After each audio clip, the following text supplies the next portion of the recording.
Welcome to Brothers-In-Flaw Sports. I am your host, Normie, and our other host, Cunyato, and our co-host, Cody, over here. Hello. Pretty big show today. So, Celebratory attire. I love it. I love it. Your team had a good game. They surprised me. I was pretty shocked. I thought I was going to lose. I almost forgot to wear something. So for those who don't know, we did this last year, but we kind of did it on our other smaller channels. I think my other channel had like 3 subscribers or something, and I think it was everybody that was on the panel. But when I win, I dress up. I think I had 2 or 3 hosted on mine, and I have exactly 0 subscribers because I don't do anything on my other channel other than irritate the piss out of a local sports show around here. All right. So, Cunyato, how you doing today? Well, I could be a lot better. I could be a lot better if I had drafted much better, but I didn't. I gave all of my energy to the cast while drafting. I couldn't focus on drafting, so I wasn't using my head. I was using my heart, and that's not how you draft. And I got smacked with that lesson hard in the face week 1, only scoring 79.38 points. We run a standard league, standard scoring, not PPR, because receptions are not valuable if they're behind the line of scrimmage or for 1 or 2 yards. Shouldn't count. I hate PPR. I know people who buy into it. Higher scoring, more fun. It's dumb. Yards matter. Production matters. Catches don't matter if they're not producing anything. Anyways, I got smacked up 126.96 to 79.38 by another group of dummies drafting that night who had no clue what the hell was going on. In fact, 2 of their very last throwaway picks before they just completely cashed out was Antonio Brown and Rob Gronkowski, who blew up for 40 combined points on a Thursday night. So I knew my week was over before it started. Yeah, that was an unfortunate turn of events there for you. Yeah. Cody, how are you doing? I'm all right. So I played you, and my team, so it was kind of a down week overall, and my team still scored 94 points. So overall, I don't think it was bad. Yeah. But your team, just across the board, you had no letdowns. Just everybody did basically a little bit more than expected. And Nick Chubb and Josh Jacobs combined did great. But again, my running backs didn't do bad. I had 13 and 12 points. I didn't expect David Montgomery to put up 12 points in game 1. I considered benching my defense. I had the Bucs defense, and it would have been the best call. They scored -3. It would have helped. Yeah, I came close to doing it, but I don't know. I thought they'd get a pick or a fumble recovery or something to at least break even. So they did not. I mean, it was the Super Bowl winning defense that all starters returned. Right. They returned all 22 starters on both sides of the ball. I think they are tied with the Chiefs, still heavy favorites for Super Bowl reappearance. But I mean, it was kind of like the perfect storm, them playing the Cowboys with Dak coming back off of that big salary that he just got, rehabbing after 2 pretty major injuries, especially the ankle. That was gruesome. Yeah. And before he was injured last year, he was on pace, even though the Dallas Cowboys weren't doing well, even with him starting offensively, they were on pace to shatter records. He was going to, like, even before this now 17-game schedule that we have, I mean, he's going to throw for like 6,300 yards, something crazy. His touchdown to interception ratio was incredible. So, I think he just met a buzzsaw. I don't think the Tampa Bay defense is bad. I just think that it was, like I said, perfect storm, week 1. Probably benched a lot of the starters during the preseason, getting into the groove of things. And Dallas's offense is no joke. I mean, with Dak Prescott, They are a machine. Without him, they were an abject disaster last year. So. Yeah, for sure. Who was that quarterback that came in? He came in for a couple of games. Oh yeah, oh my goodness, he had the Italian name that me and you joked about a few times, and then Sylvester Stallone. I think Sylvester would have done better than that guy. Because Dalton came in after or before, and then he also got hurt. Yeah. Oh my goodness. Because I think some team gave him a chance, but I remember seeing his name and remembering last year him playing. But yeah, so this was me and Cody's game. Honestly, you said that nobody really disappointed, but Brandon Ayuk, I don't know. From what I was hearing, he wasn't even on the field, so he really wasn't. Sorry. Danushi. Yeah. Danushi. Yeah. Danushi. Danushi for the most part. Yeah. But from what I was hearing, Brandon wasn't even on the field to play badly. So I know he was kind of nursing an injury. Okay. And it's just one of those that they didn't tell anybody about, so you couldn't prepare for. Yeah, Shanahan is really tricky like that too. Also, that's the unluckiest coach in the entire NFL. I actually feel really bad for him, even though as a Rams fan, that's my direct rival, and as best friends of AJ, who we all know and love hate. So I get to hear about them a lot. Now, I like the Niners. They're a really good team, but they are the most unlucky team with the injury bug. But Trey Sermon, their second-round draft pick this year, was a healthy scratch, so he must have gotten in Shanahan's doghouse. And then Ayuk also, I think that his was injury-related, but Sermon seems to have nothing to do with injury whatsoever. Anyways, what I'm getting at is Shanahan's a wild card. Yeah, it's tough with benching players. To trust anybody's production. It's actually a lot like a Patriot situation. Whichever running back is getting fed the ball is going to be great, but you just don't know which one it's going to be, especially now that Mostert's gone. Like, Mostert's done for the season. With him, he was actually fairly consistent. You knew he was top dog. Now, I don't know if it's Elijah Mitchell. I don't know if it's Trey Sermon. I don't know if it's Jermichael Hasty. We'll see.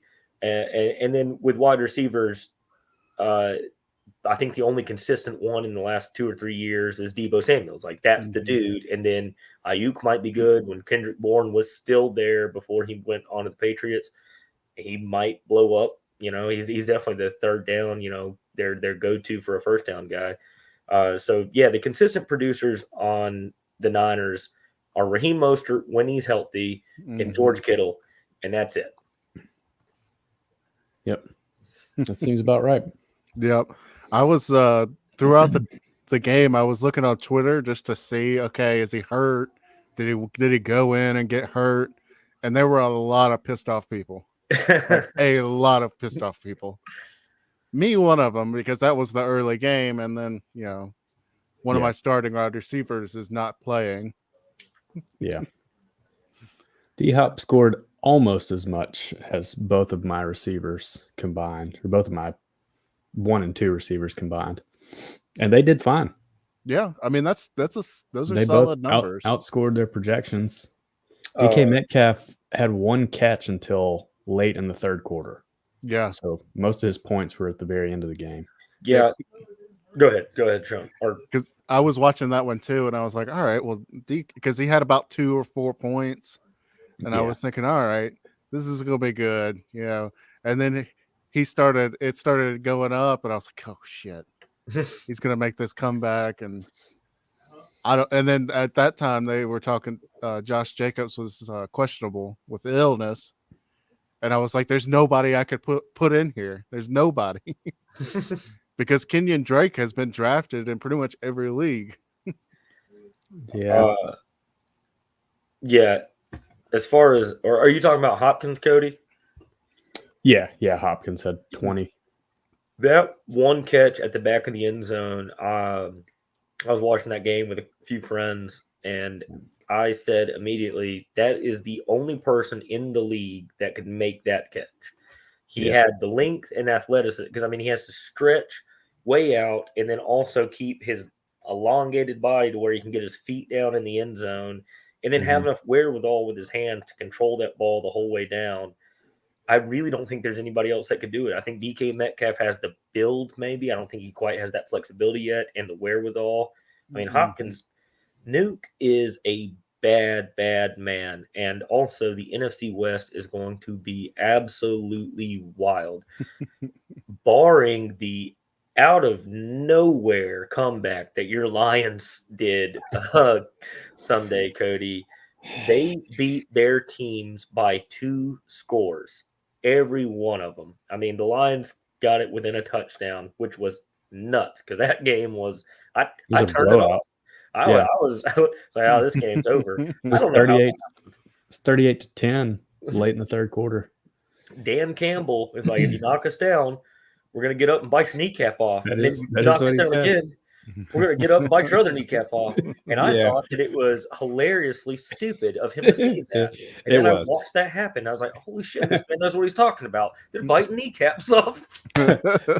So I watched some of Dan Campbell mic'd up. It was great. Are you okay with cussing on here? Yes, it's totally fine. Yeah, because he was cussing. It's at the very beginning. He's like, "They're gonna lose the toss. We're going to defer. We're going to receive in the second half." And then it just cuts to him again. Fuck, they won the toss. he just looks at his coach. They won the fucking toss. So I like him already. I have no idea if he's going to help or make things worse. But I've heard a lot of Lions fans. It's like he could win no games, and he's still the best coach in the last decade for the Lions. His sound bites are gold. Have you heard how he takes his Starbucks order? No. Oh, my goodness. Sean, I'm going to share this when you guys talk amongst yourselves for a second. It's ridiculous. Then I'll also give you the stats behind this one. Well, he's a player's coach. He played with Calvin Johnson. That's how recently he was in the league. Wow. It's like for 1 or 2 years when Calvin Johnson had just gotten into the league, he was still there at tight end. He was already dealing with injuries, but they've had coaches who are so almost arrogant seeming, just standoffish from players. And now they have this guy who just feels like one of the players. So I think morale is much better in Detroit right now.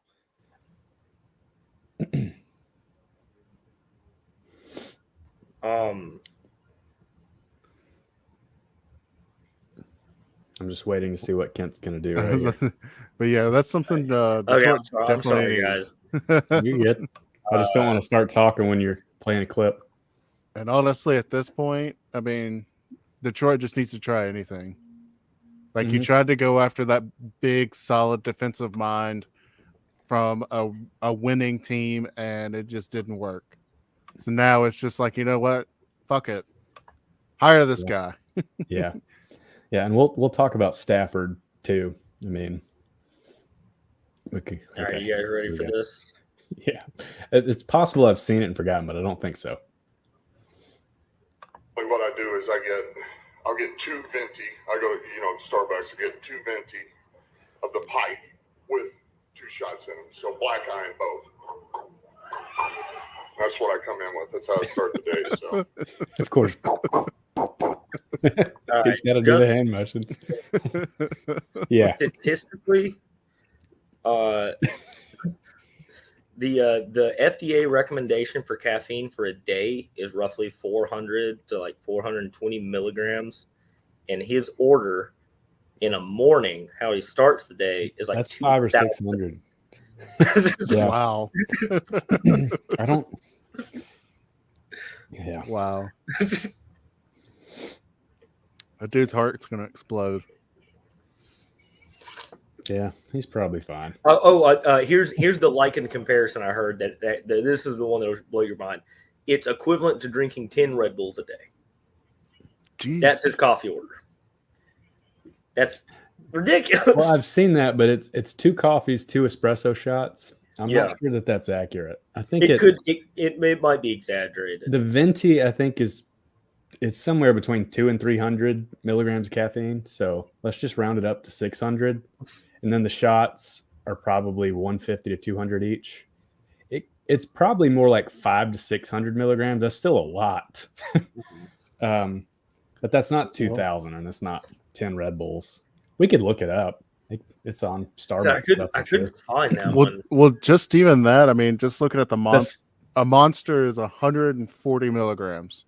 that's So that's a regular cup of coffee is 140, 150. So it's possible that it is closer to 10 cups, but I don't know. I don't know exactly the caffeine content in a venti because that is 20 ounces. A cup of coffee with 150, that could be just an 8-ounce cup. That's not something I'm super familiar with.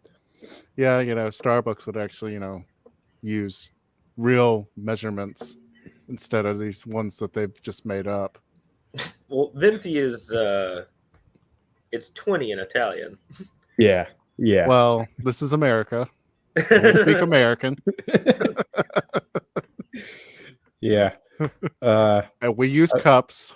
There was somebody I was listening to recently, and they were talking about going to Starbucks and not remembering the size. And they were just like, just give me the biggest one, please. But sometimes they actually have Trenta, which is above venti. I think it's like 24 ounces. So you might accidentally order that if you do what that other person did. Yeah, what I'm looking at, Cody, somebody's done the math wrong because venti, it's saying they're calling it a 40-ounce coffee, but venti, I'm nearly positive, means 20 in Italian, and then Trenta would be 30. So I can see where that's the next step up. Okay. And somebody has called this 80 ounces of coffee, where it would legit be half of that. Yeah. So I've found the espresso shots, how much caffeine, they're 150 each. So that's another 300. If we can find an estimation of what's in the venti, then we'll know. It's probably close to 300 in the venti. So like I said, about 600 and then another 300 from the 2 shots. So 900 total. Yeah, so about 1,000. So, still doubling up the FDA recommendation. He's a big dude. And the biggest thing, the takeaway from this is that you have an absolute lunatic running your favorite team, and I love it, and I love it, and I am pulling for them. And God bless Jared Goff. I'm pulling for him too. He played pretty well in week 1, at least in the second half. There was a lot of positives to take away, even though the first 3.5 quarters was a beat down. Yeah. The Dolphins, the Lions looked competitive still. I mean, the Niners, when fully healthy, might be the best team in the NFL. They looked better than the Falcons, who only got 2 field goals. So everybody looked better than the Falcons. No one didn't look as bad as the Falcons. I mean, the Falcons are their own category of a disaster right now. They're real bad. Well, they're taking the term rebuilding to the very next level because the Lions are rebuilding too.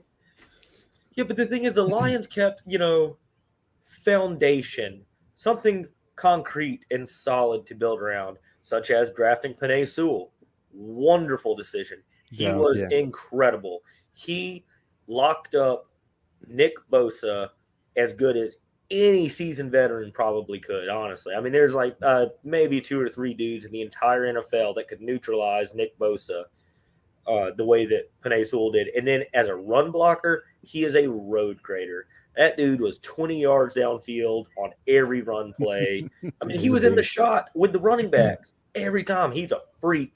And Cincinnati just shat the bed. And did Jamar Chase have a good game? Absolutely he did. And did they win their game? Absolutely they did. But did Jamar Chase help Joe Burrows not tear an ACL? No. Not even one little bit. You know what Penei Sewell will do?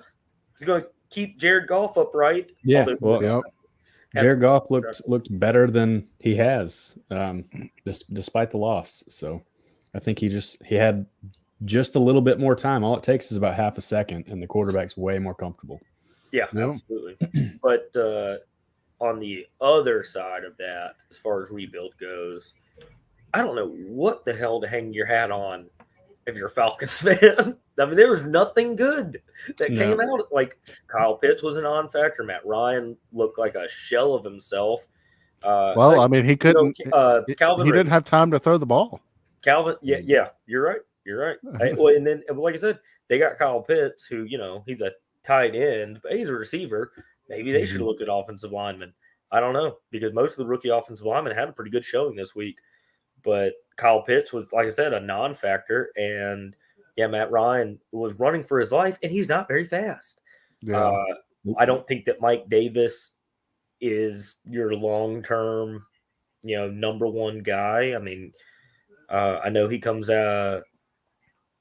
He did a really good job in replacement duty for McCaffrey, and Arthur Smith, former offensive coordinator at Tennessee, there now head coach for y'all's team in Atlanta, made Derrick Henry with Derrick Henry. But Derrick Henry's special, like not everybody's Derrick Henry. Like I will say Mike Davis looked a lot better than what we've had in the past. Yeah, that's true. I mean, there's been a struggle. I mean, Todd Gurley wasn't the answer. No, Todd Gurley did nothing. You guys have been struggling there since Devontae Freeman had his one breakout year, and then injuries plagued him, and he's been a shadow of himself since. And then Tevin Coleman, he showed flashes, but then he would fumble the ball. Yeah, I mean, Tevin Coleman is a career backup. That is a complimentary back, in my opinion. He's really, really good as a number 2, but I wouldn't really want him as my number 1.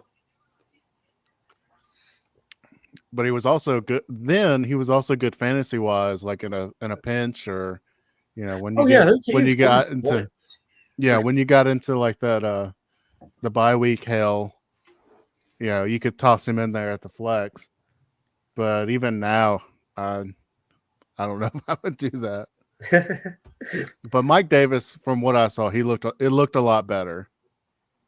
And I do think he's very talented. And you know what? Maybe with if the Falcons can rebuild, I don't think it's going to happen this year, but by next year, get something solid built around him. I'm not writing him off. He lacks dynamic. Yeah, he's never going to be a Christian McCaffrey. He's never going to be a Derrick Henry. He's never going to be one of those, every year somebody's getting that guy first round. Yeah. He's never going to be that guy, but I don't know. He just looked pretty solid and serviceable. Mm-hmm. And if they can throw the ball, then who knows? Maybe he is a starter. I don't know. I mean, he's built like a damn freight train. Yeah. And I actually followed him on Twitter, and he's actually a pretty nice guy, or it seems like it. Well, that's good. I always love pulling for nice people. That's also why Tyreek Hill is one of my most favorite players in the entire NFL, but it is really hard to voice that out loud to people. Yeah. But damn it, is he a game changer? Yeah, for sure. Well, and then speaking of running backs, Tyson Williams. Yeah, that was that was such a snag. I just happened to be cruising ESPN, saw an article about the Ravens, crazy practice day, and was like, "Oh crap!" and went in there and swooped him up. Full disclosure, I like to be incredibly transparent with you guys, our league, anybody who's watching our bullshit. I drafted Nathan's team. He was on a road trip to Moab, Utah, out into the desert with his girlfriend, and so he was behind the wheel of an RV for 10 straight days, pretty much. And so that landed right during our draft. I texted him. He's like, "Hey man, just auto draft me or you pick." And I was like, "I'll pick. It'd be mostly auto draft," and it was. But I tried not to saddle him with 15 running backs, even out the position type thing. But, I still felt I had some vested interest in his team since I had kind of compiled it. And as soon as I got the word about Gus Edwards tearing his ACL, I texted him, like, "Hey, man, you can go pick up a running back." He's like, "Yeah, I'm in blah, blah, blah, Texas, out in the middle of the desert." I was like, I'm not going to go pick up a player for you. And he still didn't drop him. I'm pretty sure he still hasn't dropped him. Hell, he might have started his ass. Well, yeah, we might see that he did starting. But as soon as I saw that news, it was mere hours later. And like I said, I texted him right away. And then I saw mere hours later, Sean picks up Tyson Williams. I was like, well, there goes the handcuff. I mean, Yeah. value somewhere else. Elijah Mitchell, which, by the way, we can talk about him when you guys want to. Well, normally with running backs, especially if you see the ones, because I know on the league, I always used to think, because a running back or somebody wouldn't be playing, so they'd go and run and get their backup. But honestly, in real life fantasy football, a lot of times that usually doesn't work out. But it being Baltimore, Yeah. I was like, pretty much anybody with a heartbeat could be their running back and do fine. Yep, that is a run first team. Yeah, one thing you just never know how many carries the running back's actually going to get, because it may just end up being Lamar all day. Could be. Yeah. And Lamar's game looks worse on fantasy points than it did. It was the 3 fumbles. He had 2 lost fumbles that put his points quite a bit down. Yeah. He had almost 100 yards rushing, over 200 yards passing, and a touchdown. No interceptions. Just didn't get a lot of touchdowns and then turnovers. Yeah, I think Lamar is he's proven himself. He has proven himself for 3 straight years. He is fantasy viable. He is NFL viable. Real life football. He is here. A lot of people are talking about the league might catch up to him this year. What the hell are you guys talking about? Like what? No. Like what? And he ran over the Raiders. I mean, with his feet, he did. Yeah. But they look like they're a good team this year. And when he knows how to take hits better than Cam Newton, I'd say their arm strength and accuracy is comparable. I think Lamar might have maybe a little less strength, but maybe a little bit more accuracy. And he's getting better. That's one thing Cam Newton never changed. But they both run the ball phenomenally. And it was Cam's 5th year, 2015. Where he won the MVP and took the Panthers to a Super Bowl almost undefeated until like the last game or 2 of the season. Yeah. I don't think Lamar Jackson's Atlanta beat him. Yep. I don't think Lamar Jackson's anywhere outside of that realm. I think he's right there, solidly right there. I don't think the league's going to catch up to him. And then he's a winner. He's a competitor. What I do fear, and I don't fear it nearly as much because, like I said, he doesn't take the hits. Him and Kyler Murray. And I'll kind of lump Russell Wilson when he runs in as well. They just don't take the hits that Cam does. Like they know how to twist their bodies or slide or get out of bounds. They don't try to truck people. Now, can he? Yeah. Does he? Every once in a while. I've got no fears for Lamar Jackson as a player. What I do have a fear about is they put Rashad Bateman on the IR today. The Ravens need a number 1 receiver. Marquise Brown is a playmaker, but he's not a number 1 receiver. And Sammy Watkins is a compliment guy, not a number 1 receiver. Rashad Bateman was going to be that dude, and he got hurt. And I think it limits to where you can stack the box against the Ravens. Like, it's going to be the run show, whether it be Lamar Jackson or whichever back they line up there. And they're going to produce rushing yards, but that's it. Like, you don't have a lot of threat otherwise. I hate that Rashad Bateman got hurt. I was really excited about that connection. I think that that's going to be really special when he gets on the field. Yeah. Oh, all righty. Y'all ready to move to the next one? Yeah, I'm ready. All right. So we have Chase, who is another co-host who had to work late today. But we had him and Daddy D's Total Domination, who did not totally dominate. In this game, we got 3 players who did well enough to be worth talking about, and that's it. Jalen Hurts, great first game of the season, but again, the Falcons look terrible. Yep. Cooper Kupp, and then we got Miles Sanders and nobody else. All right, so we got a question. Should I trade Mike Davis for Damian Harris? History-wise, I think you I've could, just but I think they're- I've never wanted to mess with Patriots running backs. Yeah, I agree. I agree with you completely, Normie.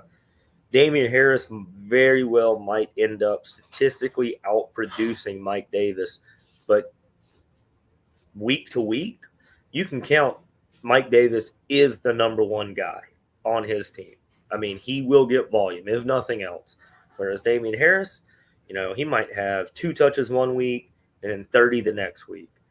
It's just I don't like Patriots running backs. I mean, in real life football, I love them. They're great. I love how they vary it, switch up the scheme, match it to the game plan. It's beautiful and orchestrated. But fantasy football, no. I mean, go with the guy who week to week is going to get 10 plus carries. Yeah, I did that one year. I think I had the James. I had White and I had Blunt. And I think I had Rex Grossman. Rex Grossman. Rex Burkhead. Yeah, there it is. Rex Burkhead. And I had all 3 of them, but it was such a damn nightmare of who do I start? Because who is going to be the feature back? And it was a different one each week. And I think I ended up just dropping all 3 of them. Well, that's why when we were drafting, as soon as the Rams grabbed Sony Michel, I was like, well, I'm out then. Darrell Henderson as the number one guy, sure, because much like Kyle Shanahan at the Niners and Arthur Smith at the Falcons, it's a run first, most of the offense based off of a play action scheme with my Rams. But if you've got 2 dudes with basically the exact same skill set, no thank you. I'm out. Yeah. So, all right, yes. So Chase squeaked out a win like he normally does. Yeah. Were these the 2 lowest scores of the week? I feel like we had one other game that was kind of. I am right there. I think I outscored both of these. You did. These are the lowest 2 scores of the week. The lowest 2 scores. Yeah, I can't believe that somebody had to win this game. It really upsets me. This should be an L for both teams. Well, that it was Chase that did it. Because, I mean, this is a repeat of last year. Every game it would be. He was like second or third in the standings, but had the lowest point total. Yep. I can't believe that nerd has a championship in our league. In fact, Dallas has 2. Yeah. These idiots have 3 championships between themselves. Dallas was – so in our leagues, we do a competition for draft order, and then we draft a traditional draft. We don't do the snake draft or the serpentine draft. So one year, Daddy D's Total Domination drafted last, auto-drafted last, and won the whole thing. And I don't think he changed the lineup the entire year. He usually doesn't really check, it doesn't seem. Yeah.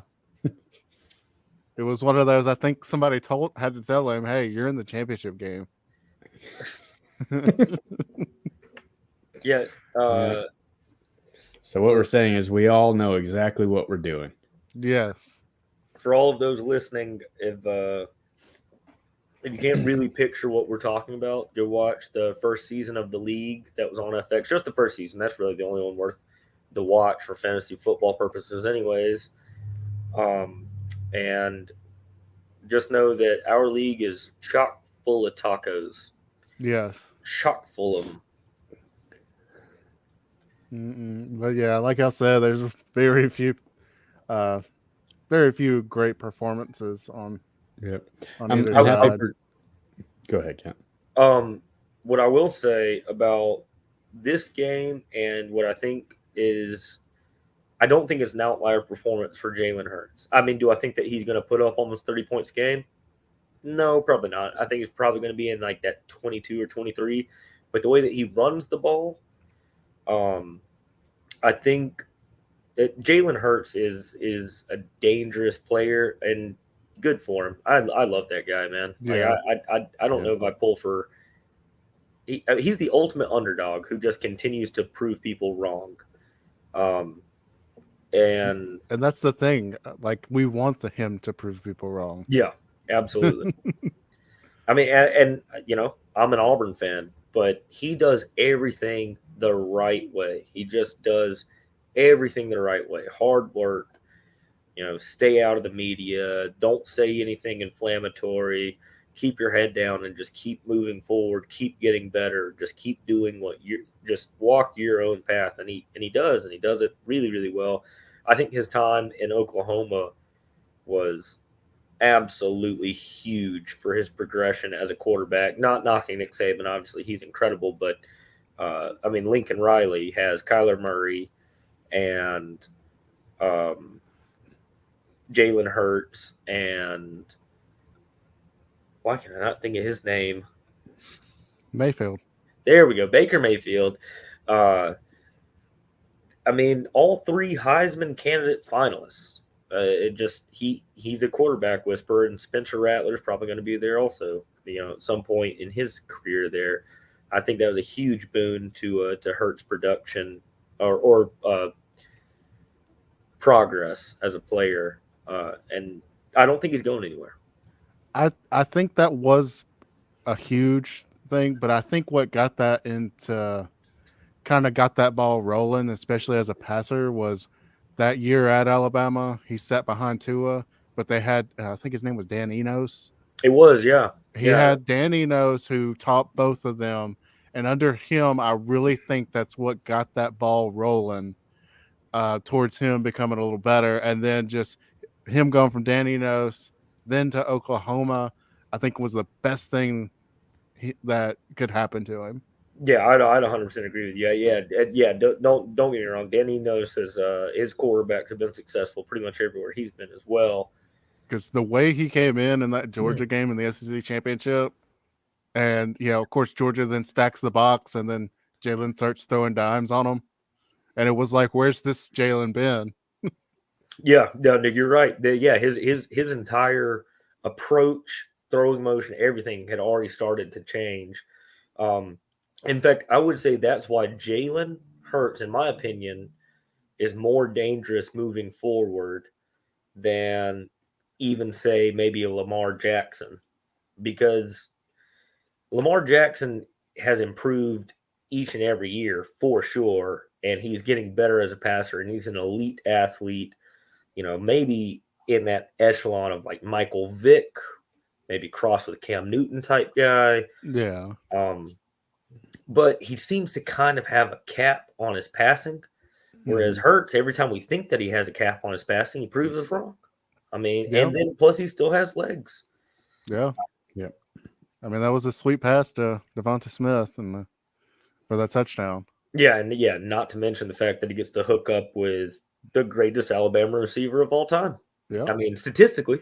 I mean, it's obviously arguable because Julio, Amari, I won't go down the list. You guys know it. But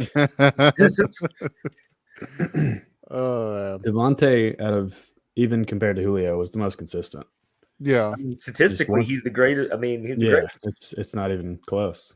But the thing is, though, I will give to Julio is Julio didn't have 3 or 4 other first-round picks around him. Yeah. It was Julio. He had some damn good running backs. He's the one who kicked it off.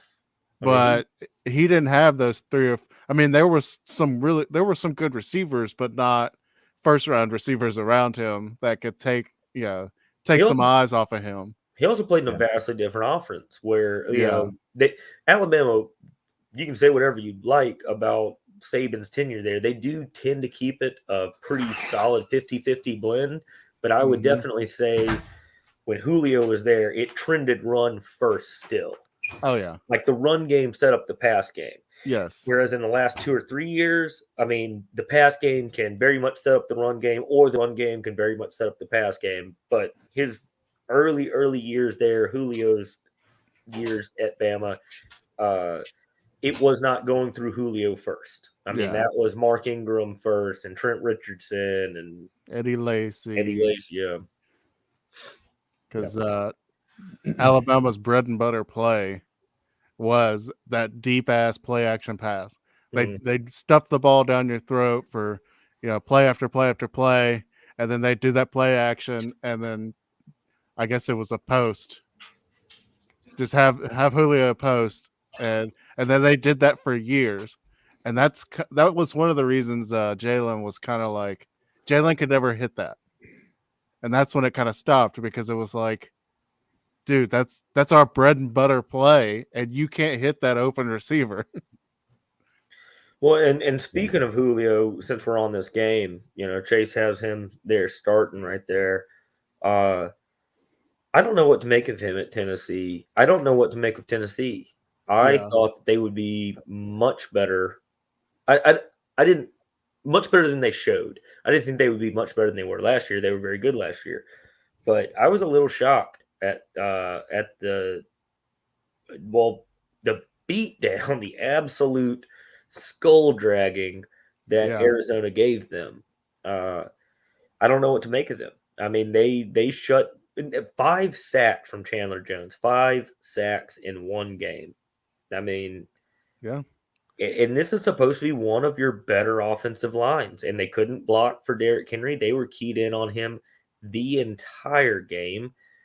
I don't know. I mean, I thought that Julio and A.J. Brown would kind of open up the game for each other. And instead, what it seemed like is if you can take Derrick Henry out of the game, it doesn't matter. You have no passing attack in Tennessee. Mm-hmm. I mean, they got boat raced. And Tennessee did not look like a playoff team. Nope. They looked like a playoff team last year. This year, I mean, it is game 1. And I mean, if you look at last year, game 1, Tampa Bay lost. Yeah, Tampa Bay was a 500 team for the first. Yeah, they started really 10 slowly. weeks of the season. But they did not look like that team. Yeah. All right, so let's move on to a game of Jones versus Jerry Had a Little Lamb. I do like Brandon's name. He usually has some pretty good names. Yeah, he does a good job. I don't know if old Hicks is listening.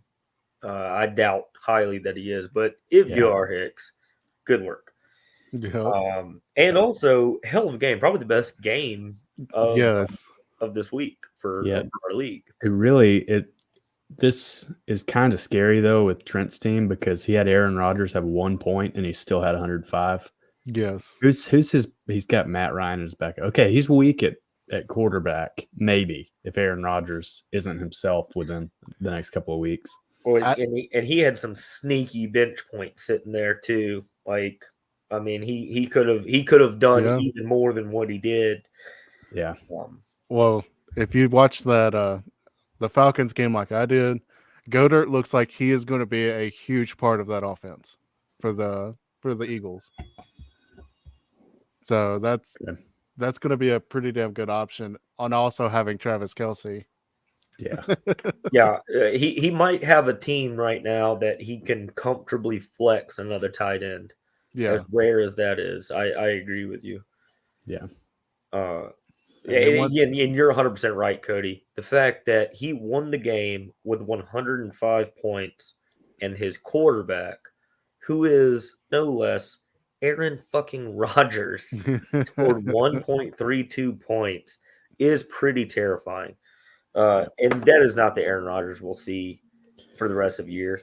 I mean, Aaron, like, did Green Bay get run off the field? Absolutely, 100%. They got embarrassed. But I have watched Aaron Rodgers for 15 years, and for 15 years, he has been a top 3 or 4 dude in the league every single year. This is just a game. This is an outlier. Well, I think he's still in that kind of focusing more on outside things than football. I think once he finally gets focused on football, he'll be back to true form. Yeah, I 100% agree. I think because that's one of those things a lot of people underestimate is the outside influences, and he definitely had a lot this offseason. Well, I mean, he said himself he was 50-50 2 days before he reported to training camp whether he was going to retire or not.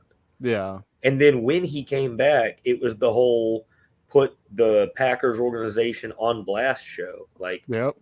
these are the qualms that I have, like an unloaded, like dumped his purse all over the table. And that's fine. I mean, good for him. I'm glad he got off his chest. And I'm not picking a side. I don't care. I have no vested interest in that. But the man, when he gets to form, is the only quarterback more physically talented that I've ever watched play in my lifetime is Patrick Mahomes. I mean, it goes Patrick Mahomes, physical talent, and then Aaron Rodgers just slightly below. Yeah. Yeah. He's had a career. But yeah, I think once he gets into that groove, he'll be back to true form, and Trent's gonna have a hell of a team. Yeah, his starting running backs obviously played out of this world, with Joe Mixon scoring 21 points and Kareem Hunt getting 14.1. I'm always a little bit worried about both of those guys. Yep. Mixon is generally a borderline 10, 11, 12 guy his 3 years in the league so far, which is startable, but not 21 points a game. And Kareem Hunt's a backup. Yep. I mean, so I don't think that this production that we saw from those two guys specifically is going to be week in and week out. And I could be wrong, obviously. Godwin in that Tampa Bay offense, I think he's going to be about a 10 to 15 point game guy.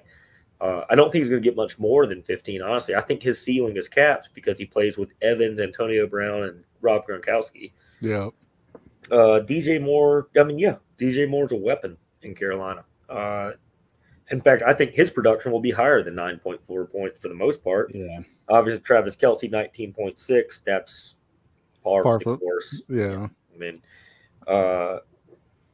Williams for Denver, that entire Denver team is about as tricky as it gets. Their defense is phenomenal, and their offense looks like they're putting it together. I don't know what to make of them. They actually might make some noise. That's all I got. Yeah, and even Brandon's team is looking pretty damn good. Yeah. I mean, his defense scored.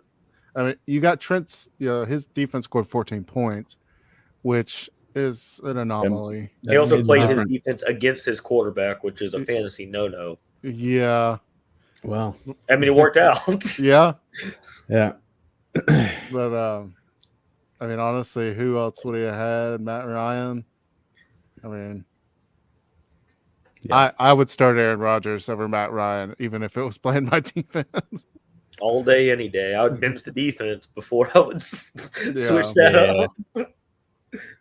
So, I mean, his defense had 1 point, but overall, I mean, their quarterback defense combined score was almost exactly the same.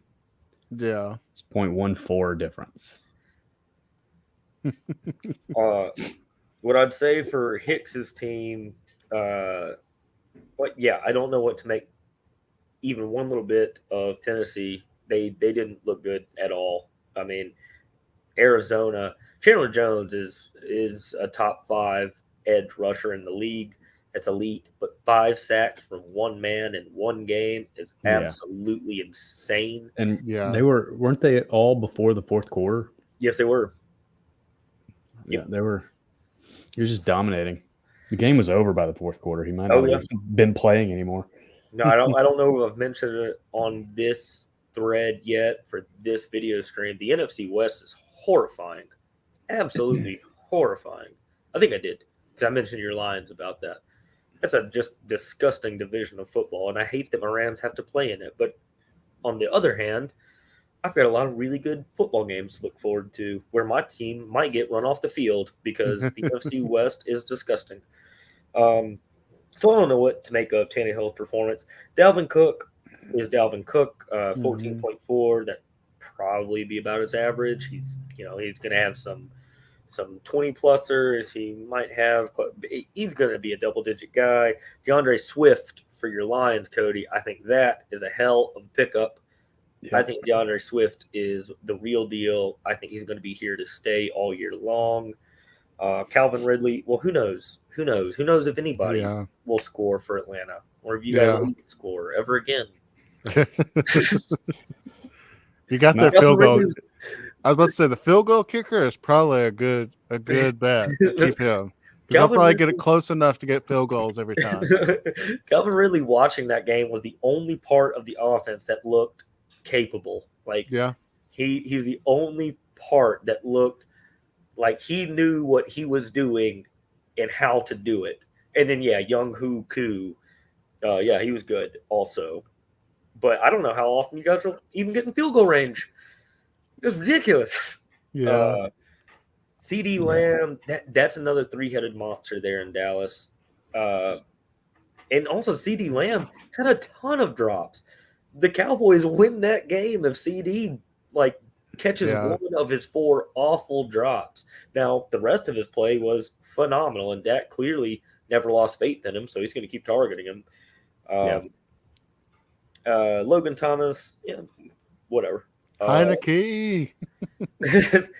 Hey, Heineke is here to stay in the NFL, man. Like He that is. dude, And he I'm played- so he happy played great. for it. I'm so happy for it. he's got a competitor's face too. It makes me kind of like hate him the way he intensely stares at everything. It looks like Neo from the Matrix every time he's like been woken up from the tooth. What?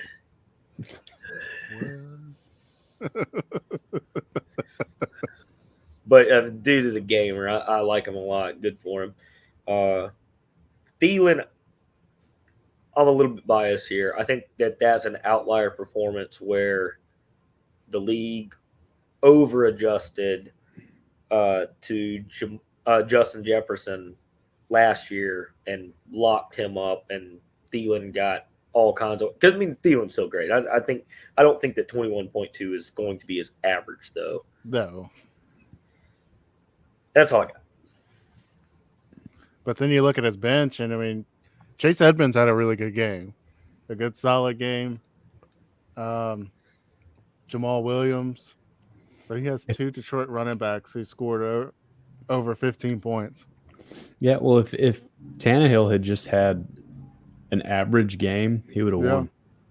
Or if he had started Kirk Cousins and paired him up with Adam Thielen. Yeah. That's the thing about a QB wide receiver combo if you really trust them. Especially that QB wide receiver combo. It's like having Patrick Mahomes and Tyreek Hill. Oh my God, that's deadly.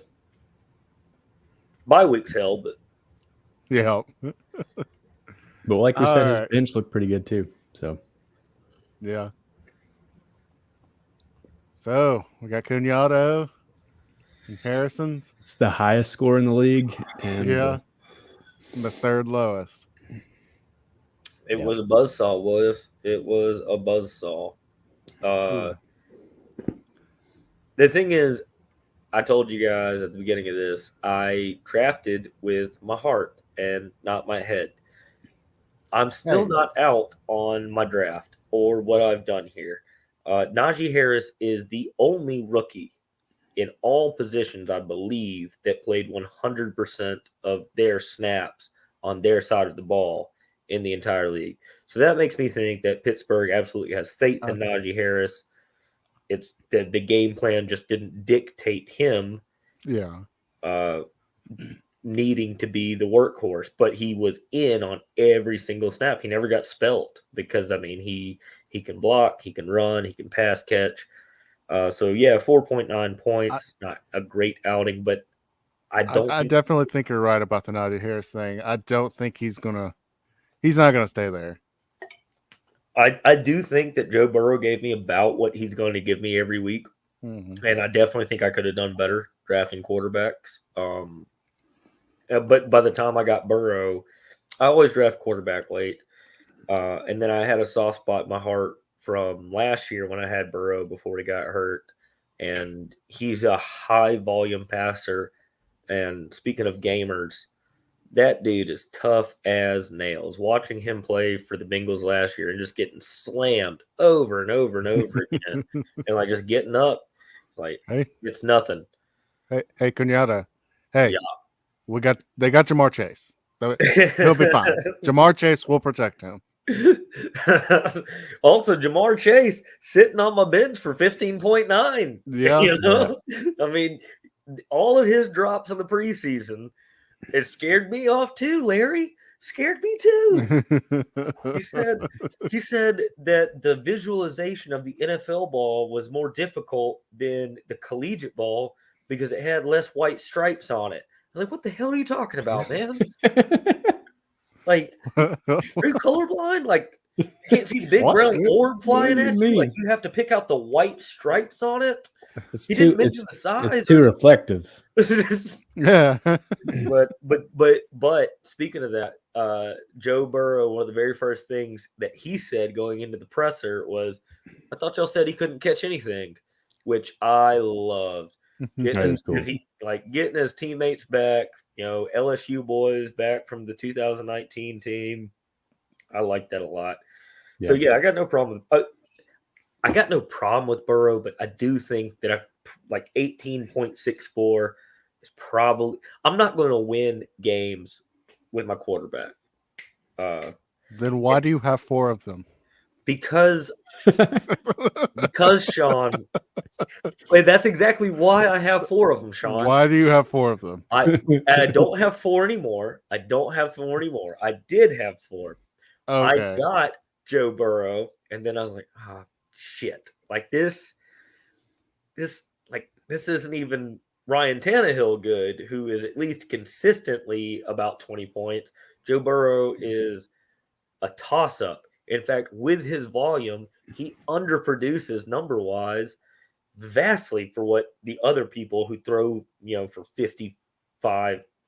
That's not obviously that's hyperbole, but people who throw for 50 times a game, Joe Burrow is not scoring for people who throw 50 times a game like a Drew Brees or Tom Brady or anybody who does it like that. Yeah. Shit. And so I've hit the panic button and I went ahead and grabbed myself a Mac Jones. Like, well, he has lit it up in the preseason, knocked out a vet starter, former MVP, and the Patriots seem to be in love with him. And he just set all kinds of Alabama records, which just seem to keep getting broken as far as their offense being just dope as shit. It's like, okay, well, but I'm not really vested in that either. That's another rookie. I don't know what he's going to do. So I doubled down and went Justin Fields because he's a runner. Is he starting? No, they're starting Andy Dalton for some stupid ass reason. Maybe just to get over the hump of the Rams defense. I don't know. But he is clearly the more talented of those 2 quarterbacks. Plus, he runs. And in fantasy football, running quarterbacks are gods. So I was like, all right, I got Justin Fields. And then I can't remember who else I drafted. But before week 1, I'm just sitting there. It's like, man, out of all the quarterbacks that I trusted the most, Zach Wilson. Zach Wilson looked the best to me. And then even in the preseason, he made no, ostensibly bad plays. And so I dropped some asshole and I picked up Zach Wilson. And then I watched him play and it's like, yeah, he's still great, but it's the fucking Jets. So fuck Zach Wilson. And I got Elijah Mitchell now. Anywho, that's my quarterback saga. And it's all really bad and very young. Already. Well, he answered your question, Sean. He did. It's like my mom used to say, don't ask questions you might not want the answer to. Of course, it's a different meaning this time than what that's supposed to mean. But anyway. But yeah, James Robinson, he only got 5 points. I don't see that being a normal when your team gets down, 30-something to 3. Running back doesn't really play into the offensive scheme after that. The thing about James Robinson is he was an excellent pass catching back last year. What scares me about James Robinson is Urban Meyer kind of seems to look down his nose in the fact that he was an undrafted free agent. He was talking about all the ways that he was going to be using Clemson back. Goodness gracious, he's Travis Etienne. There we go, Etienne, as a Percy Harvin type player. And obviously, James Robinson is not a Percy Harvin type player, and ETN has more of that build and ability. But Robinson can block, he can catch, and he was an excellent runner all year long. He didn't seem to be involved in the game plan week 1 like he was last year, even though, yeah, I mean, Jaguars suck, so obviously they had to change. They had to change something, but I don't feel like Robinson is the thing that you have to change. So I'm a little bit worried about that. Yeah. And then you got the Jalen Waddle, and he got him a touchdown. I'm pretty excited about Waddle, but a lot of the experts are saying that once Will Fuller comes back, Waddle might take a back seat to Fuller and Devontae Parker.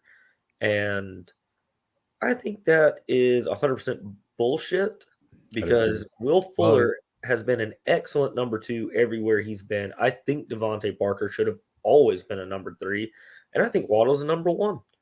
I mean, every time Will Fuller is on the field, his production makes the quarterback's numbers go up and the other wide receivers' number go up every time. Well, I don't think he's going to do anything but help Waddle. I think Tua sees Waddle as a number 1 as well, and I think that's the most important thing. I think that's his preferred target. He knows him already. Yeah. They already have chemistry. We saw it week 1. So, and Jalen Waddle, I mean, anybody around him knows he's a playmaker. He should be getting the ball. Absolutely. And Will Fuller is not going to play this week either. Okay. I can't remember if he was COVID or... No, he was a suspension PEDs. Well, he was suspension for the first game. Mm-hmm. His suspension ended after that. But this week... Oh, he got scratched again? Yeah. I'm not sure. I have him, that's why. Oh. But I saw today he was scratched for something. Personal matter is all I've got. That's what it was. Just scratched for a personal matter. All right. Yeah. I also really, the thing is, okay. I obviously got myself in a pickle and a mess on my hands with my quarterback situation. I still feel. You think? Yes, I do. I really, really, really do. I still feel really good about Naji Harris. I still feel really good about James Robinson. Saquon Barkley last night was really promising. What's not promising is the fact that it's the Giants, but also Daniel Jones, really promising. So my running backs, and I've got Trey Sermon and Elijah Mitchell. Did you pick up Daniel Jones? No, I haven't. I can't. That's going to be up to the waiver wire order. Oh, you just mean the Giants. Okay. Yeah, just him running. He ran for 95 yards. With him running it like that, I think, and with him throwing it the way that he did, if tip of the hat, Darius Slayton, Auburn dummy, dropped a touchdown pass. Those Auburn players, man, you can't trust them. It's like they're fans. You can't trust them. But with them doing that against a really solid defense really gave me hope moving forward because they looked awful in the first game. Game 2, short week, 5 days against Washington's defense that has, I think, 5 former first-round picks. I think 3 of those 5 former first-round picks are Bama guys. And then one of them, obviously, is Chase Young. So nothing to sneeze at. They moved the ball really well. So I'm a little bit less afraid of Saquon Barkley and the fact that he's still not quite 100%, but he still looked really good to me last night. I'm not afraid about my running back situation and then also having 2 Niners backs because whoever starts at the Niners, whoever gets the touches for the Niners does well, whoever it is. I mean, Jeff Wilson last year had multiple 100-yard games. And do you guys know who the hell Jeff Wilson is? Because I sure the fuck don't. Well, I know he's the guy who had multiple 100-yard games last year. And at wide receiver, Justin Jefferson, Jalen Waddle, Jamar Chase, Beckham Jr. was a mistake. I don't know what I'm going to do with him. I'm going to hang on to him for a little bit. I'm going to see how that goes. But I still don't feel terrible about that. I don't feel terrible about it, and I think that I'm sure you got him really late. It's a crapshoot at that point anyway. Yeah. What I do feel terrible about, and what I really feel like I missed the mark, I also feel good about my kicker and my defense. Why in the hell did I get Hunter Henry and Jonnu Smith? Because this is fantasy tight end hell. First off, play on the same team. Yeah. And It's the secondly, Patriots. yes, the Patriots. And neither of them is Rob Gronkowski or Aaron Hernandez. Because when those two tight ends play together, you could pretty much start either one of them. They killed it. Yeah. Yeah. But Hunter Henry is no Rob Gronkowski, and Jonnu Smith is no Aaron Hernandez. So now I'm just stuck with two shitty tight ends. And they're not shitty. They're actually excellent. Well, they're actually pretty good tight ends. Maybe one of them will get excellent real life football players, but maybe one of them will get hurt. The Patriots doesn't help them out; it hurts them both. Your best option is for one of them to get hurt, because if that happens, it's not like you're losing a backup, because you can't start them at the same time anyway. So yeah. Well, obviously, I'm not pulling for either of them to get hurt, but I thought that. Maybe you should both of them. I would have a Gronk, Hernandez type system. No, that was incredibly special and wildly rare. Maybe the only time it's been done in the NFL to have two starting caliber fantasy tight ends on one team. Yeah. Well, and they still had a receiver or two with consistently good games too, because Tom Brady just threw for 400 yards every game. Oh yeah, and that's another thing. As much as I love Mac Jones, and I really do, and I'm really pulling for him. Obviously, he's a dildo, so I'm pulling for him real hard. His team is the dildos for anyone listening. He's not just calling him a dildo. No. He calls us that. He means it the other way. Yeah. But he's not Tom Brady. I mean, he's not Tom Brady. Tom Brady has 7 rings. Yeah, and Tom Brady wasn't Tom Brady in his first 3 seasons or so. It took him a little while. It took Tom Brady a long time. I mean, to be the Tom Brady that he is now, and even the Tom Brady is now isn't the Tom Brady that he was at his peak.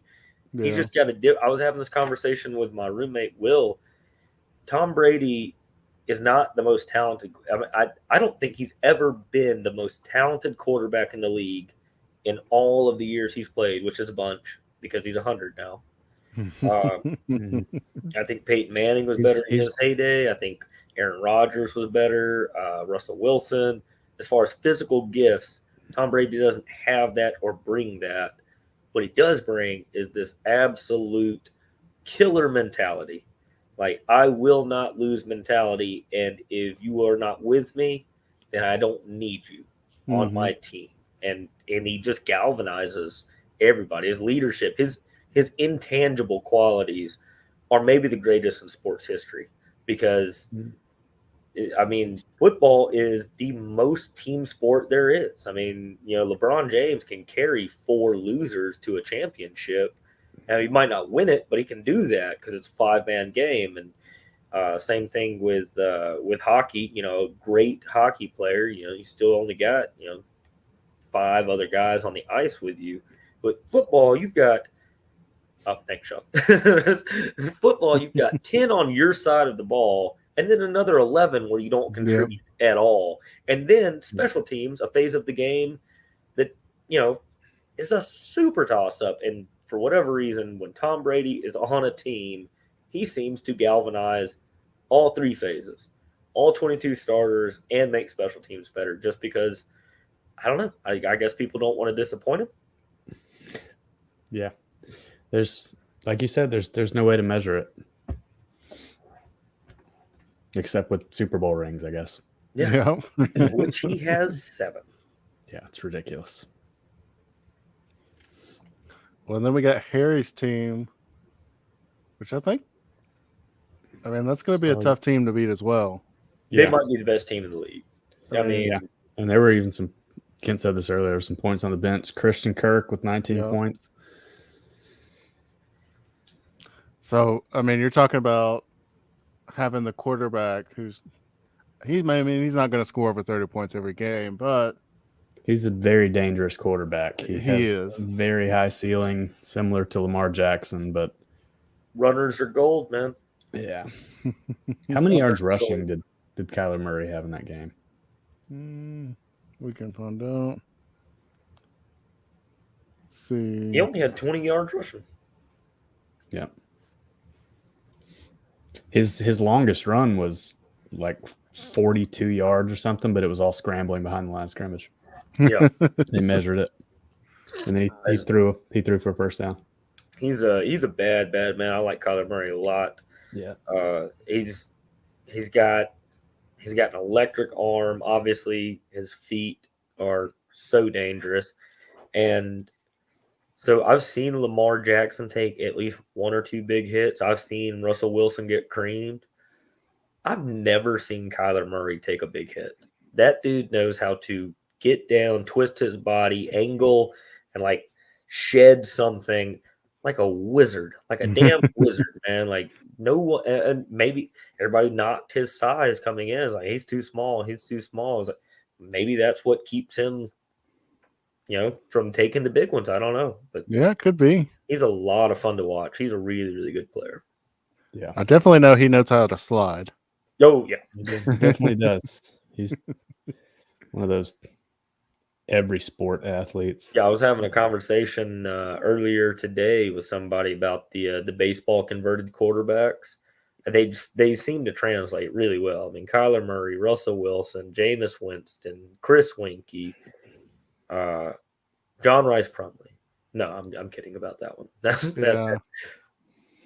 He is a good baseball player, but Yeah, Matt football Corral. wise, Yeah, Matt Corral's the man. Yeah, this was another close game. yeah.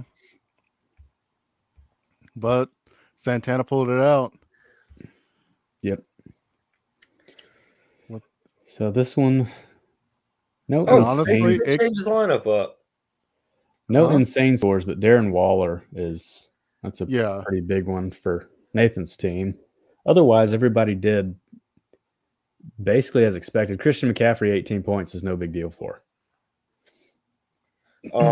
Christian McCaffrey for 18 points might be below his season average. Yeah, he's ridiculous.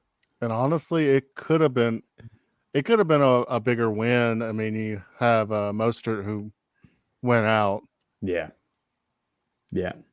Game one, you're still feeling it out too. Yeah.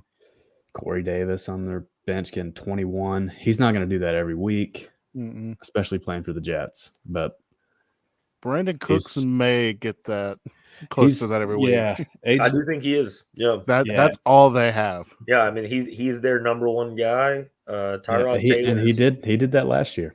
Yep. This And season Brandon was- Cooks has never finished, I believe, without injury, he's never finished below the top 10 in fantasy scoring. He flew super duper underneath my radar because Deshaun Watson is a creep. And I didn't want to touch anything that had anything to do with the Texans.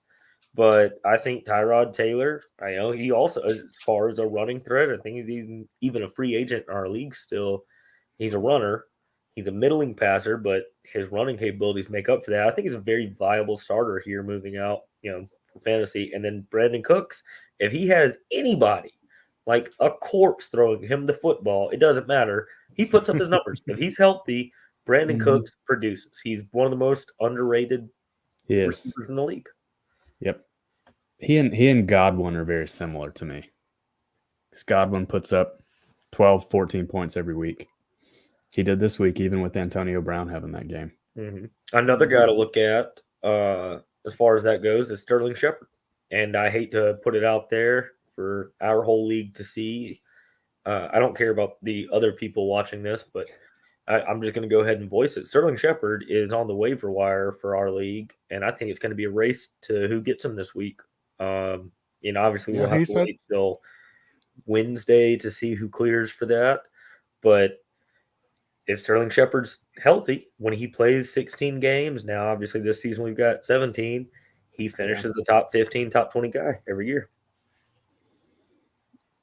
And he's had two pretty good games, hasn't he? Yeah, double digits, 2 games. Yep. And seems to be a favorite go-to guy for Daniel Jones. I mean, he's not the big play guy, but the big play guy has hands of brick because he came out of Auburn. That's what they teach him there. Yeah. I catch it like this. Cat fight the ball. Yeah. Put me in, coach. I'm ready to play. Knew I shouldn't eat that popcorn.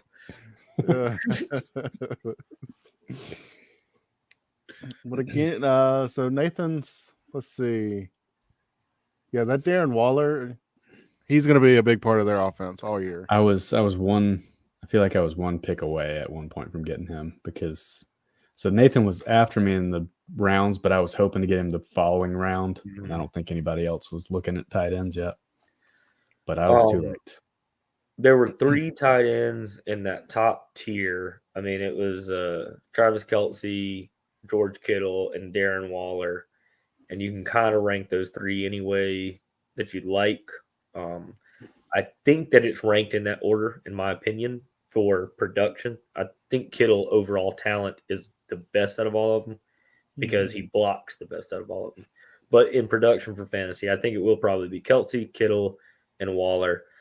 But I knew if you're not willing to get those 3 in the top 3 rounds, I mean, I think Kelce and Kittle both went in the 2nd round in our draft, and I think Waller went in the 3rd to Nathan, if I'm not mistaken. If you're not willing to jump up and grab a tight end that early, then you settle for everybody else, and everybody else is a complete crapshoot. It's like those 3 dudes are the only people you can consistently count on at that position. This or for the latest, last year or 2. Yeah. And then We'll he's see what Gronk does. the rest of the year. Yeah, you ain't kidding. You ain't kidding, man. Like he looked all the way back Thursday night, or last Thursday night. Yep. He looked good. I will say Nathan's bench is pretty disappointing. Yeah, he's got a lot of guys with 0 points down there.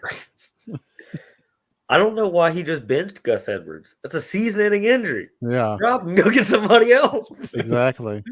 He's done. All right. This actually is the best game, I guess, because it's the highest scoring close game. Yeah. And also maybe the closest points-wise. So we got Not Ideal and Marlboro Smoking Jays, who actually won our league last year because he just happened to have Alvin Kamara when he scored 5 touchdowns during the championship round. Yeah. Pretty tough against somebody. Fucking 5 touchdowns. Yeah. Anyway, moving on.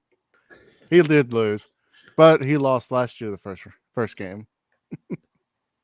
He has 2 championships. Yeah, and he's only been in the league 3 years. And he picked 11th and 12th for those championships. Look, he's got Melvin Gordon starting, and none of us, well, I don't want to speak for everybody, but I didn't see Melvin Gordon getting 18 points. No, I didn't either. I didn't either. Because he wasn't getting anything like that last year. Nope. No. Or, It's of Denver. course, even the year Denver. before that. Denver is a complete wild card. I don't know what to make of them. I don't know what you are. So those are his only 2 running backs. He doesn't have a backup, at least as of last week's roster. No, he has 3. He's got one at flex. Yeah. Who got negative. But it's negative Ronald Jones, who is second fiddle on his own team. I think he's a little bit in trouble there. I liked a lot of what he did in the draft. I think Josh Allen's huge. 17.2 is well below what Josh Allen will give you every week. Yeah. Josh Allen, he looked more like the 2019 Josh Allen first game, where he had moved a little bit along with the passing game, but was still, mostly relying on his legs. Whereas 2020, he was a deadly combination of both. I think we're going to see a lot more of that Josh Allen moving forward. I think that's a great pick. I think Eckler's a great pick. Yeah. And obviously Gordon maybe. And Tyreek Hill is the most dangerous man in all of the NFL. Yeah. And Amari Cooper almost matched him this week in points. Yep. I did not realize his fantasy score was that high. Yeah, and I think he's gone ahead and dropped O.J. Howard. So I don't know what he's going to do moving on with tight end. He's weak at running back. He's not going to play. He's weak at running back, but But what he's got here coming around October is this right here. The Michael Thomas coming back around mid-October. Oh yeah, And if Jameis Winston keeps doing what he's doing, yeah. No, he's that's gonna strong be everywhere. He's strong everywhere, but running back is so Yep. thin. But everywhere else, he's. I mean, If his two solid. starters continue to produce, though, he'll be okay most weeks. And with also, the the guys he has. Baltimore defense is not going to play the Las Vegas Raiders every week if he decides to hang on to them.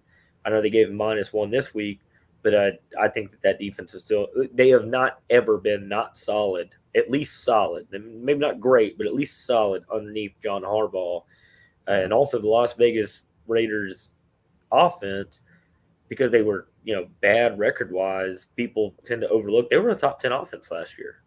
I mean, they've been a top 10 offense basically since Derek Carr has gotten there. I mean, they moved the ball. So, Yeah. I like his team a lot, other than the fact that he's thin at running back. But good news is maybe me and him can talk trades. yeah. Yeah. I don't know if he needs another quarterback. Sorry. Damn it. The whole plan is ruined. Yeah. But on the flip side, you got Matthew. He's got a pretty good team going as well. He's got a joke at quarterback. I don't know how he's going to limp through the season with that guy. Yeah. Yeah. And you look at And Derrick Henry's going to produce. That's a low absolutely. number. That's about what I'd expect from Damian Harris. I agree. I think That's almost Damian exactly Harris, his projection. Yeah, I think Damian Harris is going to give you 7 to 12 points. But there's going to be a few games where he gives you like 2 or 3, and there's going to be a few games where he gives you like 20. Yeah. I think the Mike Evans will go up. Yeah. I don't know. I don't know about that, man. Like, obviously, do I think he's going to average 2.4 points a game? No, that's ridiculous. That's ridiculously low. But that is a lot of mouths to feed on that team. I mean, you've got Mike Evans, you've got Chris Godwin, you've got Antonio Brown, and Rob Gronkowski. Not to mention O.J. Howard, Leonard Fournette, Ronald Jones. Yeah. Mike Evans is kind of lost in that mix. That's a lot of It's the Patriots effect, which is really the Brady effect. You got Tyler Lockett. I don't see him doing 22 points a week, but He's still a sneaky guy. He's got a really high ceiling. He's not a boom or bust guy, I wouldn't say, because he doesn't bust. I mean, Russell Wilson is going to find Tyler Lockett, but when he booms, Russell Wilson is going to find Tyler Lockett 2 or 3 times a game for 60-yard bombs in the end zone, and that's what happened this week. So, no, I don't expect 22 to be the average, but I'm not going to be shocked if he does it a few more times this year. All right, we got another question. So you got to start 2. So Mark Ingram, Nelson Aguilar, James Conner, Roddy Anderson, Zach Pascal. Not a great list. And I'm a little worried about Anderson. I think Anderson had a pretty good week last week, but I would honestly say that's the off of that list, the one I would be most confident in. Oh, and it is PPR, so it's not standard. Yeah. I mean,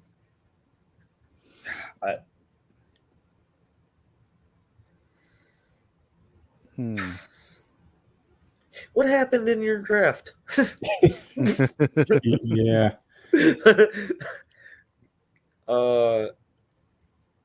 Golly, I mean, I'm kind of leaning towards the receivers here. I'm kind of leaning towards Nelson Aguilar and Robbie Anderson. Yeah. Especially for PPR. I mean, the thing is with Mark Ingram, I basically take James Conner and Zach Pascal off for me personally, and obviously they could prove me wrong. Ingram still has an outside shot. He's very good at catching the ball out of the backfield as well, but he never has. I mean, since he's been in the league, he's never your go-to guy. He's always a compliment guy unless there's somebody injured, and that always scares me. High ceiling, high or low floor. I feel like your 2 most consistent producers are Aguilar and Anderson. I think why he said it worried him is just that Robbie Anderson had 1 catch in week 1. It happened to be for 57 yards and a touchdown, but he's not getting targeted much. I think that that's going to be an outlier. And once again, that's my opinion. I just Anderson has. I mean, he produced with the Jets for 2 or 3 years. Mm-hmm. Obviously, now I guess he's got that quarterback back with Darnold, but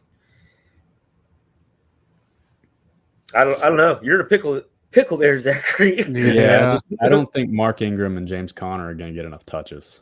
Yeah. To have any confidence in them. And yeah, that I don't know.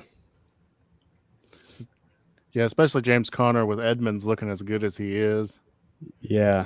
I mean, go ahead. Sorry. I don't see the James Conner. I didn't watch the Houston game, so I'm not sure about Mark Ingram. I know both him and Johnson did pretty well. I think they both got a touchdown each. But I don't know.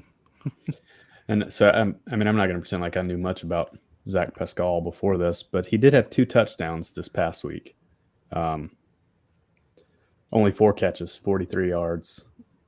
Yeah, but I think if you're going to pick, just pick from the receivers, like you said. Just skip over Ingram and Connor, and 2 of the 3 other ones. I think you're better off. Yeah. Tune back in sometime next week to tell us that we were way wrong or way right. But Yeah. that's my lane personally. There's Zachary. I'd go Aguilar and Anderson personally. I don't think that 3 targets is going to be the norm for Anderson. And also, I mean, keep in mind, Anderson's playing in a Joe Brady offensive passing attack where they fed 4 mouths when they were doing that at LSU. And we're starting to open it up last year with Teddy Bridgewater under the helm. So I'd say that's – I don't know if he's going to be a top 12 guy, a wide receiver 1 or wide receiver 2 fantasy, but pretty solid wide receiver 3. And Aguilar is the dude in New England. I mean, he is your guy. I mean, Yeah. There is no other receiver as talented as him on the field. In fact, your number 2, I think, is Kendrick Bourne, who is really more of a wide receiver 3, and then you've got the tight ends. Well, and Meyer. Oh yeah, yeah. So, all right. Yeah, tune back in. Next week we'll do this again and let us know. You can either tell us thank you or yell at us. We're open to either. Mm-hmm. In fact, I actually enjoy the yelling at because I think it's hilarious, even if it's directed at me. All righty. Just so we're done with the fantasy football. Let's run through some little bit of college football. I know we've been at it for almost an hour and a half, so we'll just talk about big games. Well, they keep claiming Oklahoma and Nebraska are a big game. Is a big game. That's another. And it's Oklahoma's going to beat the shit out of them. Yeah. Well, Nebraska's not even ranked. I mean, so the guys actually doing the ranking don't believe it's going to be a big game. Yeah. I mean, I know it's a machine doing it. So, all right, Cunyato and Cody. J-Rob or Javonte Williams, PPR? Tough call. I think J-Rob is the more talented back. But obviously Williams got his touches, and I think I'm a little afraid about how Urban Meyer in week 1, very knee-jerk reaction. I'm a little afraid about J-Rob's involvement.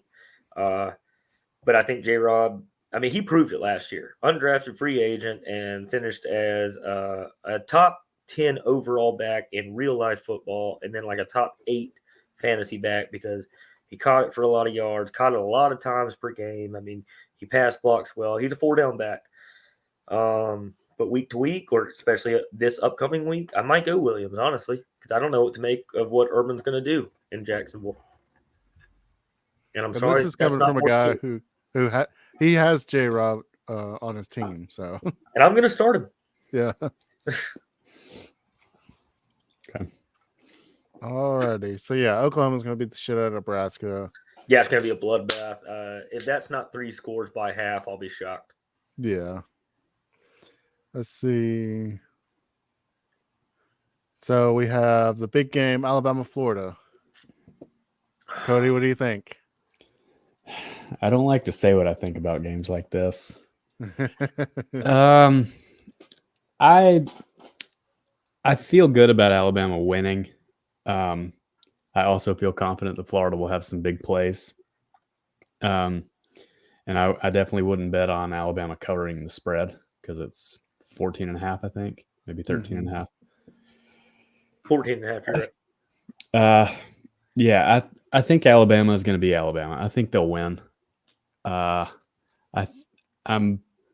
a little, I wouldn't say worried, but maybe a little concerned about Bryce Young actually having to play somebody decent this week. We haven't seen him do that yet.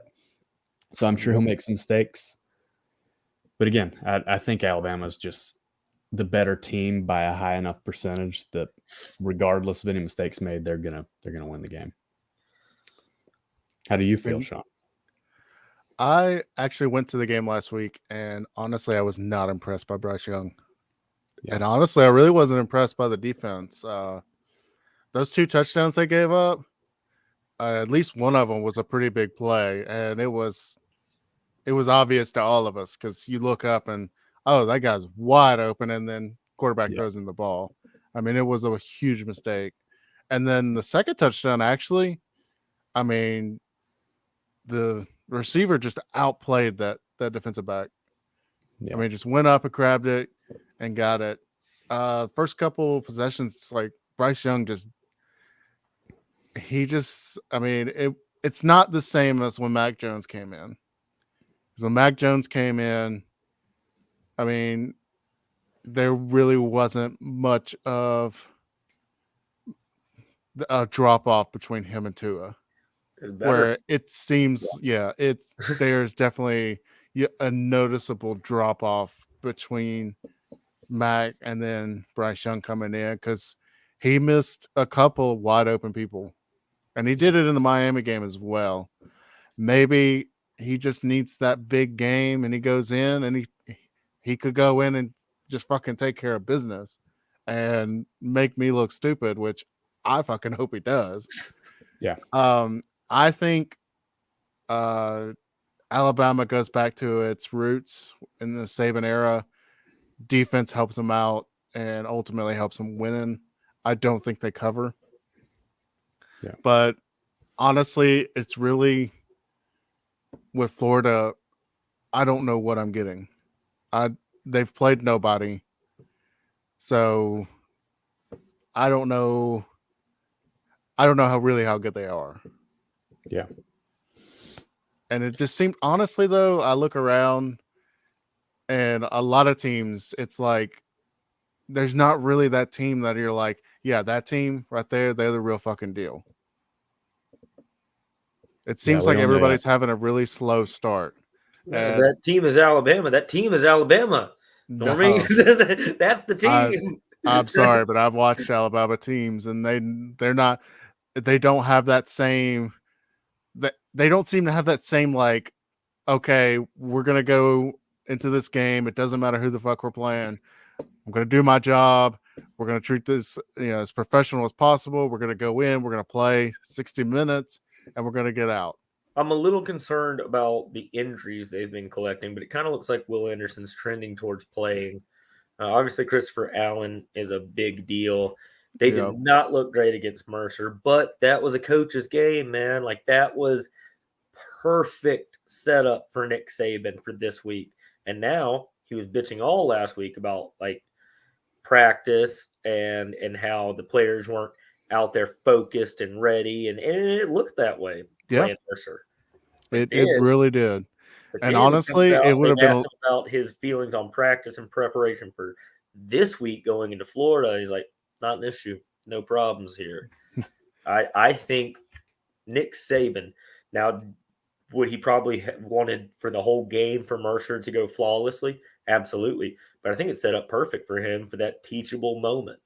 So it's like, look, you might be looking ahead to Florida or to this, that, or the other national championship aspirations, or reading your headlines thinking you're the grand poobah of all of football. But, when you actually have to line up, square off, 11 on 11, doesn't Game's matter. got to be played. Yeah, like game's got to be played. Like you've actually got to go do it. So I know that I'm not coming from it in the same perspective as you guys are as fans. So obviously I'm not as timid about it, which I fully understand. But I'd say if I lined up Florida and Miami on a neutral field, that game would be right down to the wire. And Yeah. I expect Alabama, if they stay out of their own way, to absolutely boat race the Gators. I don't think the Gators are very good. They can't even decide on a fucking quarterback. Yeah. And neither of the two quarterbacks look great. It's just that Robinson is better athletically. And Emory Jones was supposed to be the athlete. Neither one of them can throw the ball very well, though. I mean, and then who are their weapons outside of quarterback? Yeah. There's not much that scares me about the Florida Gators offense, whereas Alabama's offense, is it going to be as dangerous as it was last year? Absolutely not. I mean, I feel like they really hit the peak. I think that might be, in our lifetime, the best Alabama offense we'll see. I mean, you can only climb to the top of the mountain. The mountain doesn't keep growing, Like at some point, you're there and you have to go left, right, down is what I'm saying. And I think that's this year. And I think it's a little bit misleading that it's not going to look as good as last year or the year previous where they were also right there around the precipice. I think Alabama will cover. I think Alabama's going to beat the hell out of them. That's my opinion. And I know it's in Gainesville, and that is a huge deal. I mean, Swamp's difficult. Yeah. We'll see. Go ahead. I was just saying we'll see. That was it. But I mean, do y'all see that kind of with a lot of teams where it's like everybody seems to have started off pretty slow? It's a post-COVID year. A lot of teams didn't play a full season last year, and that I think that's been a big distraction this year too. It has to have been. It's been a distraction for all of us. I think that's part of what you're seeing. It's just people have literally not physically been together as much as they normally would. The players on the team and the coaches before season. I just kind of figured it would be quicker because this year they finally got their spring ball. They got a full fall camp, and then going in, I don't know. It just seems like, I know last year people starting off slow, it was understandable. Yeah. Whereas this year it's kind of like, all right, you had your spring, you had your fall camp. Let's go. Well, for last year, especially that we're talking about Alabama right now, it seemed to have galvanized them. I mean, it seemed to have locked that team together, like us versus the world type mentality. Like, we're in it together. Like, we don't go out to bars. We don't go out and drink. We are all single-minded, like hive mind focused on the end goal. And, the end goal was running through a 10-game SEC schedule undefeated and then stomping ass in the playoffs. And so, have they lost that edge? A little bit. I mean, against Miami, it didn't look like it. They beat the hell out of them. Mercer, obviously.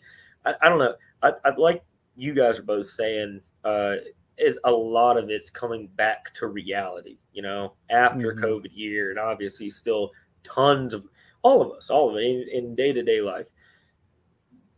We're not going to normalize or experience our normality probably for another half decade. I mean, that's what this pandemic has done. But I will say the most complete team I've seen this year is Alabama. Even with a weak performance against Mercer, they still look like the best team in college football. And I would say number 2 behind them, ranking specific, I'd say Georgia. Georgia looked very good. I mean, they handled the Clemson-Georgia game it was fun to watch, and it was horrible to watch. Yeah. But after those two teams, no one's looked complete. I mean, DJ Uiagalelei, who was supposed to be this second coming, maybe even surpass Trevor, has looked pretty shaky at best for Clemson. Yeah. Ohio State, their defense is a sieve. I mean, I think CJ Stroud is pretty legit, but he's obviously still very much a first-year starter, and their defense just cannot stop like anybody, run or pass. I mean, I think Oregon looks pretty legit. Yes. I mean, they struggle with Fresno, but don't fucking sleep on Fresno, man. That's a good team. I mean, they got speed up and down the field. I think Fresno might beat UCLA this weekend if I was laying money on it. I took them in the pick six. Yeah, I took them. I mean, Fresno's a good team. I wouldn't sleep on them. I might take them myself, Sean. I mean, I don't know. So yeah, I think Oregon, Bama, Georgia are all pretty complete, solid teams. And then Oklahoma, I don't know. I mean, obviously, offensively, they've always got it figured out. Defensively, so yeah, I'd say three teams right now that I feel like have it figured out are Bama, Georgia, Oregon in that order. And then there's just everybody else. Yeah. And then also, I think Bama will get back to where they are. Like I said, maybe Bryce Young goes out there and he gets out there in the swamp and decides it's time to play. And honestly, I really don't think their offensive line is gelled yet. And that is one big thing that it does take a game or two. Mm-hmm. Is for the offense to align. You got to get out there and fully gel and know if something like this happens, my guy next to me is going to do this. Yeah, absolutely. Or like, I don't have to worry about this. I could do that. You know what really impresses me about him, though, even with an offensive line that's maybe not, all the way together just yet, is he is patient because everybody touted his legs and his rushing ability coming in. I figured he'd be like I kind of figured he'd be like a Kyler Murray, small dude who just like takes off and just has quick as lightning type feet. But no, he is super patient in the pocket. I mean, he makes enough moves to give himself space for the most part. And I mean, he doesn't make all the throws that he needs to, and sometimes he doesn't make all the right. He's young, first year starter. But his patience in the pocket is impressive with his ability to run and the fact that he doesn't. That's not a quick trigger go to for him. I think he's got a really bright future. Yeah. I mean, he started 2 games, so I guess I should get off of him a little bit. Oh, and also one of those games was against a top 15 ranked opponent. Yeah. I mean, he is lucky he's got, Brian Robinson in the backfield with him. And Trey Sanders. But especially Robinson with all that experience. Yeah. My God, that dude. I mean, I think the first game he started, he had played in 53 games before he started one. It's ridiculous. Yeah, he's a 14th year senior. Yeah. He's that Hunter Renfrow. I was just about to say he's Hunter Renfrow plus. Yeah. Because at least Hunter Renfrow was starting the whole time. Robinson's been like lurking, waiting. Yeah. Derrick Henry and Naji Harris in front of him. Josh Jacobs. Yeah. Damian Harris. I mean, damn. But good for him, and I'm glad that he's doing a lot with the opportunities he's given. I like him a lot, and I appreciate the guys who are patient like that. Yeah. All right. Big game tomorrow night, prime time, ABC. Auburn, Penn State. Wow, they actually got Penn State. Wow. I figured it'd be closer to 50-50. In Happy Valley, man, which I've heard compares to any SEC stadium, especially with the whiteout.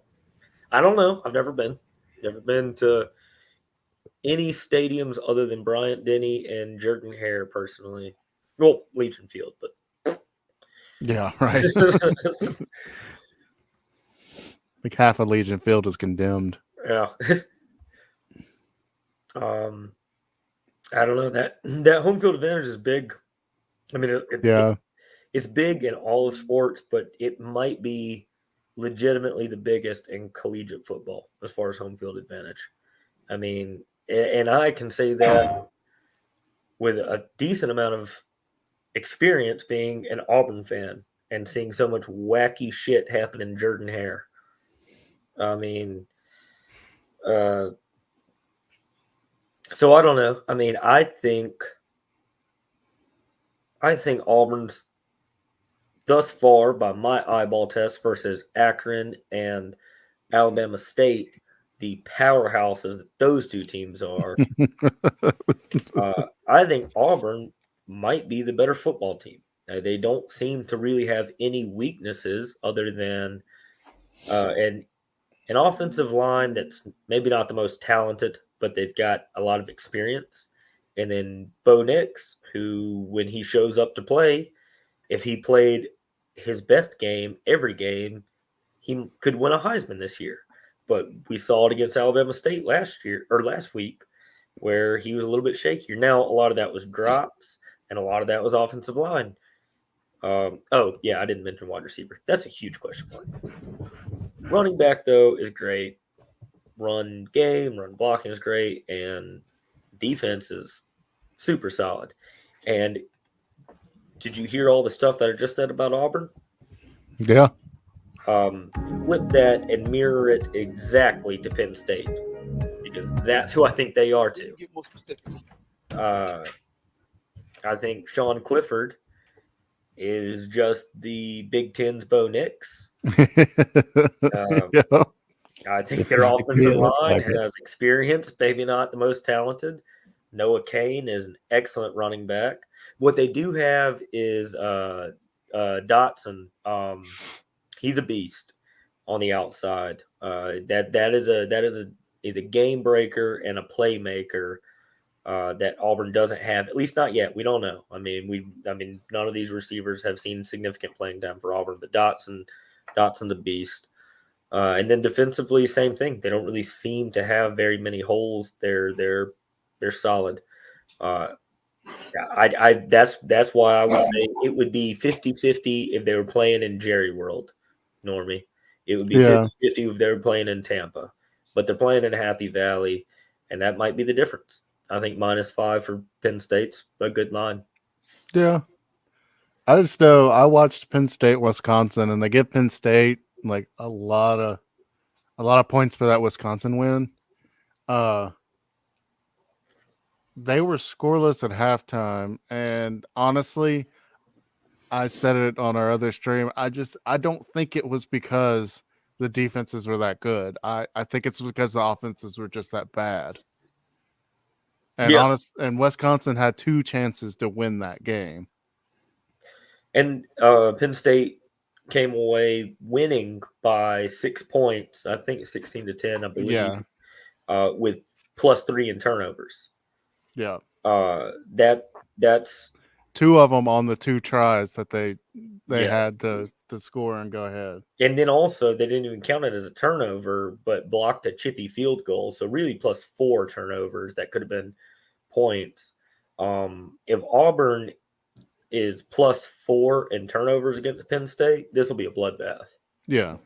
And maybe vice versa, maybe, but I don't think Auburn is marginally better or worse than Wisconsin. I think that Auburn's run game is arguably the best in the nation, though. I think Tank Bigsby should be considered a top 2 or 3 back in the nation, especially with Muhammad Ibrahim down for Minnesota.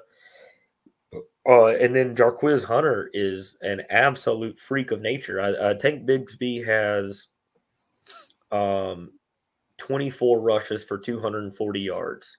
So he's averaging exactly 10 yards a carry. And then Jarquiz Hunter, I can't remember his exact numbers, but he's up here.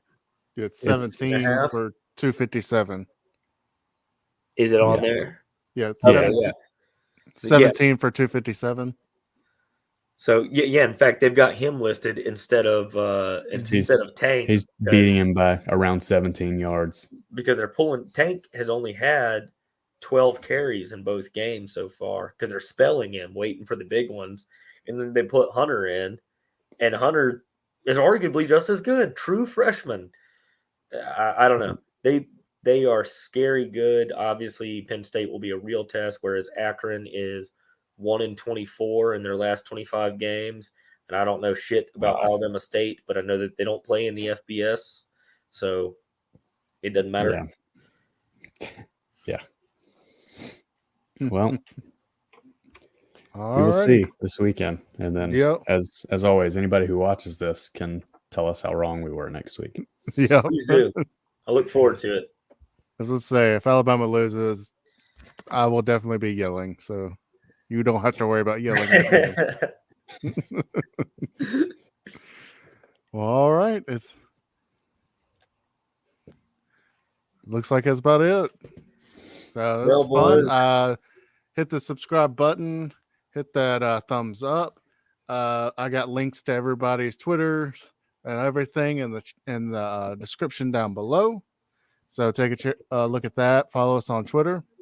This guy right here, anybody based in our region in Birmingham, look for his live shows. He's excellent. It's a lot of fun. And you might even find me there drunker than I am here. Thank you, buddy. Maybe I'll see you tomorrow. Yep. And like I said, I got to find out where he's playing. Twitter down below. And I also got his YouTube channel link down there as well. Thanks, so sir. It's been a fun one. Can't wait till next week. Absolutely, boys. Enjoyed it. We'll see y'all. Absolutely.